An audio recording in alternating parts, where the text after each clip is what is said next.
All right. I'm going to be able to balance the budget. Let's talk about military spending. And that's this. About 30 seconds. Our Navy is older, our Navy is smaller now than any time since 1917.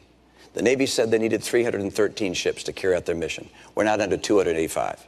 We're headed down to the low 200s if we go through with sequestration. That's unacceptable to me. I want to make sure that we have the ships that are required by our Navy. Our Air Force is older and smaller than any time since it was founded in 1947. We've changed for the first time since FDR. Since FDR, we've always had the strategy of saying we could fight in 2 conflicts at once. Now we're changing to 1 conflict.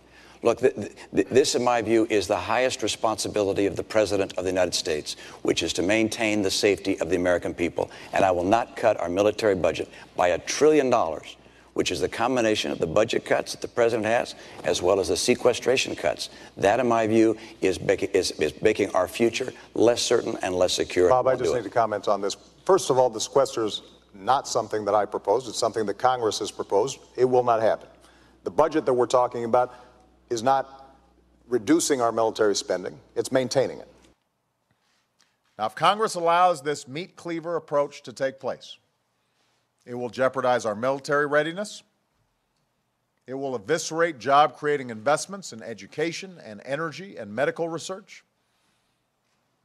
It won't consider whether we're cutting some bloated program that has outlived its usefulness or a vital service that Americans depend on every single day. It doesn't make those distinctions.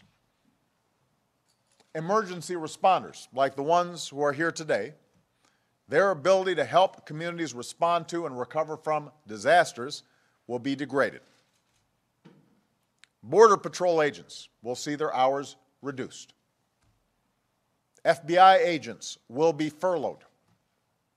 Federal prosecutors will have to close cases and let criminals go.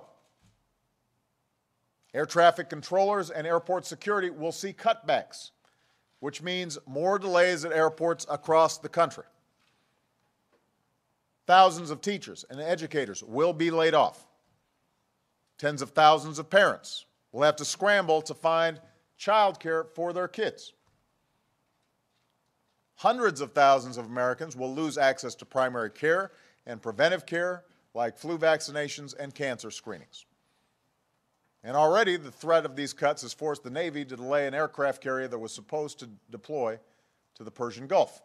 And as our military leaders have made clear, changes like this, not well thought through, not phased in properly, changes like this affect our ability to respond to threats in unstable parts of the world. They're trying to say it was the president's idea. Fair to say, but it was the president's idea. Well, look, the you Republicans can concede and Democrats, that point, right? What I will concede is that we were looking, and the Republicans were looking for a trigger around which to build the mechanism to get us out of default possibility, right. And that sequester was one of the ideas put forward, yes, by the president's team. First of all, the sequester is not something that I proposed. It's something that Congress has proposed. It will not happen. For the next week, we're going to be hearing about the effects of sequester if it does indeed happen. We've heard of hundreds of thousands of job losses, our meat not being inspected by federal officials, about hundreds of thousands of kids being affected if this goes into effect. What is your message to our viewers? Because you've called the sequestration a pittance in the grand scheme of things. What do you think our viewers should consider when we also hear this from lawmakers from both sides of the aisle? I would say balderdash. It's untrue, unfair, dishonest, disingenuous. The president is making stuff up. He puts law enforcement, he puts firemen and policemen, who 98% of them are being paid for with your local taxes, and says you're going to lose your local policeman because of this. It's not true.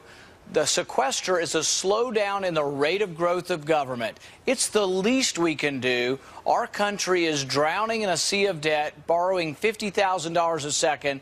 We have to slow down spending. And for the president to use this histrionics is really, I think, beneath the office of the president.